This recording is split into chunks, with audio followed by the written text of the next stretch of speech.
اس کی حفاظت کرنے میں بھی وہ کیا ہے نا، اس کی حفاظت کرنے میں بھی اس کو اہتمام ہونا چاہیے، یعنی جس روایت کو وہ بیان کر رہا ہے اس کو محفوظ اس نے اچھی طریقے سے کیا ہو۔ اب اس کے دو طریقے ہو سکتے ہیں، یا تو یادداشت اس کی اتنی مضبوط ہو کہ وہ ایکوریسی لیول، اس کا ایکوریسی لیول بہت ہائی ہو، جی ایکوریسی لیول، جی جزاکم اللہ خیرن، بہت ہائی ہو، یا یہ ہے کہ وہ جو ہے لکھنے کے اعتبار سے اس میں بھی یہ چیز داخل ہو جاتی ہے، یعنی حدیث کو اس نے محفوظ رکھا ہو، تام الضبط، یہ دوسری شرط ہے۔ اب تیسری شرط کیا ہے؟ متصل السند، اس چین کی جو سند ہے، یعنی وہ جو چین ہے، چین آف نریٹر ہے، وہ متصل ہونا چاہیے۔ متصل ہونے کا کیا مطلب ہے؟ ہر راوی، ہر نریٹر نے جس کا وہ نام لے رہا ہے اپنے اوپر والے سے ڈائریکٹ سنا ہو، اس نے بیچ میں کوئی ایسا جھول نہ ہو، بیچ میں کوئی اننون نہ ہو، اننون نریٹر نہ ہو، ڈائریکٹ اس نے سنا ہو، تب یہ سند متصل ہوگی۔ لیکن کیا صرف یہی 3 شرط ہونا حدیث کی صحیح ہونے کے لیے کافی ہے؟ جیسا کہ یہ 3 شرط بظاہر اوپر معلوم ہو رہی ہے صحیح ہے، نہیں، صحیح حدیث کی ڈیفینیشن کے لیے 2 شرط اور ہے، یعنی صحیح حدیث کو سمجھنے کے لیے اور اسے قبول کرنے کے لیے ان 3 شرائط کے علاوہ 2 شرط اور ہے جن کا پورا ہونا ضروری ہے۔ وہ 2 شرط کیا ہے؟ غیر معلل ولا شاذ، نہ ہی وہ روایت شاذ ہونی چاہیے نہ ہی معلل۔ شاذ پر ابھی بحث نہیں کرنا ہے، ابھی مسئلہ ہے غیر معلل، کہ وہ روایت معلل بھی نہیں ہونا چاہیے۔ اب وہ معلل کسے کہتے ہیں؟ آپ مقدمہ ابن صلاح اٹھا کر دیکھ لیں، کسی بھی اصول حدیث کو اٹھا کر دیکھ لیں کتاب کو، فالحدیث المعلل هو الحديث الذي اطلع فيه على علة تقدح في صحته مع ان ظاهره السلامة منها۔ حدیث معلل یا وہ روایت جو معلل ہے، اس روایت کو کہتے ہیں جس کے اندر ایک ایسا چھپا ہوا عیب ہو، جس کے اندر ایک ایسی چھپی ہوئی خرابی ہو جو کہ اس روایت، اس نریشن کی آتھینٹسٹی کو ختم کر دیتی ہے، باوجود اس کے کہ اس روایت کا جو ظاہری پہلو ہو، ظاہری اعتبار سے اگر روایت کو آپ دیکھیں تو وہ محفوظ اور بالکل صحیح سالم معلوم ہو۔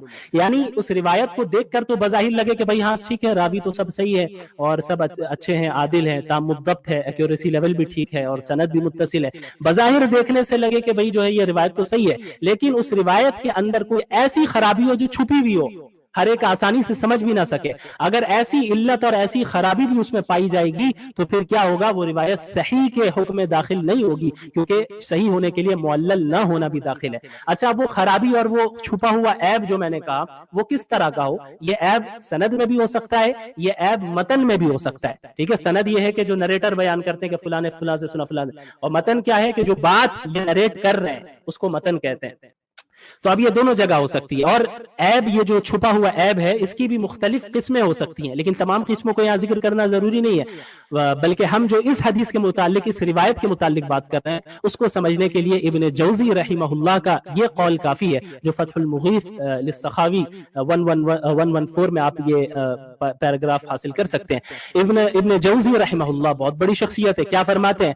وَكُلَّ حَدِيثٍ رَأَيْتُهُ، ہر وہ حدیث، یعنی ایسی حدیث جسے میں نے دیکھا ہے، یخالف العقول او یناقض الاصول، کوئی بھی ایسی حدیث جو عقل کے خلاف بات نقل کی جا رہی ہے، اس میں کوئی بھی ایسی روایت جو عقل کے یعنی خلاف عقل ہو، کیونکہ شریعت کا کوئی حکم خلاف عقل نہیں ہو سکتا ہے، ماورا بیونڈ ہو سکتا ہے، عقل کے خلاف نہیں ہو سکتا، لیکن کوئی ایسی روایت آ جائے جو کہ عقل کے خلاف ہو، یا پھر یناقض الاصول، شریعت کے جو اصول ہیں، اصول مسلمہ ہیں، شریعت کے جو ڈیفینٹ پرنسپلز ہیں، ان کے خلاف ہو، اس میں کوئی ایسی بات کہی جا رہی ہے جو اصول مسلمہ کے خلاف ہو، کیا فرماتے ہیں؟ فَاعْلَمْ أَنَّهُ موضوع، تو جان لو کہ یہ روایت موضوع ہوتی ہے، من گھڑت ہوتی ہے۔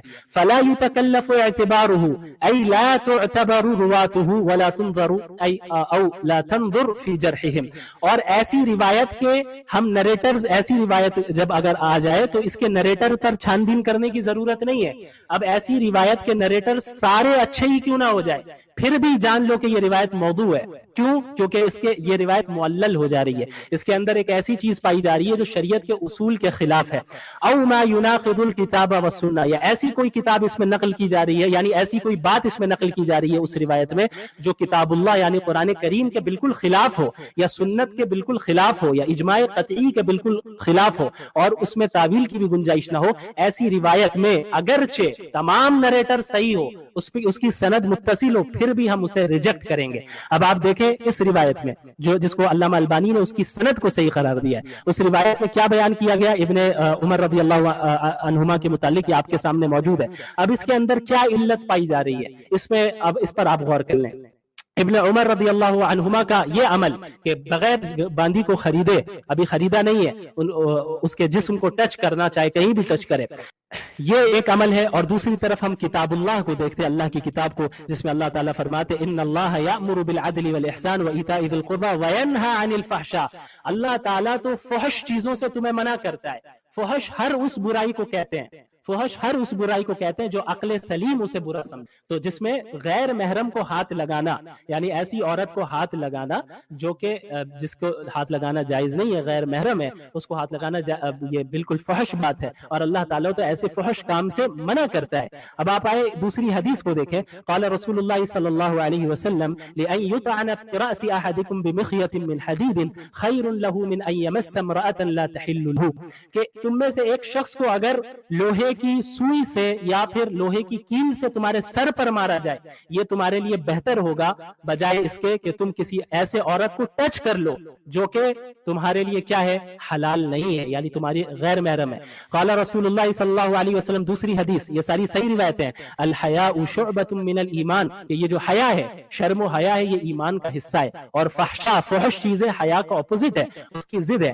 تو یہ روایت جو یہاں پر منقول ہے، یہ روایت شریعت کے ان تمام اصول مسلمہ سے ٹکرا رہی ہے، قرآن کی آیت سے بھی ٹکرا رہی ہے، حدیث سے بھی ٹکرا رہی ہے، اور شریعت کے جو جتنے بھی ڈیفینیٹ پرنسپلز ہیں کہ بھائی غیر محرم کو ٹچ نہیں کیا جا سکتا، یہ حرام ہے، یہ ایک اصول ہے، اس کے خلاف اس روایت میں بات کی جا رہی ہے، لہٰذا یہ روایت کیا ہو گئی، یہ روایت معلل ہوئی، یہ روایت معلل ہوئی، اگرچہ اس کی سند میں تمام راوی صحیح ہیں۔ تو معلل ہونے کی بنیاد پر یہ روایت صحیح نہیں قرار دی جا سکتی، کیونکہ اصول حدیث میں اس کی وضاحت موجود ہے۔ صحیح حدیث وہی ہوگی، وہی مانی جائے گی جو ان تمام 3-4 شرائط کے علاوہ غیر معلل، اس کا معلل نہ ہونا یہ بھی ضروری ہے۔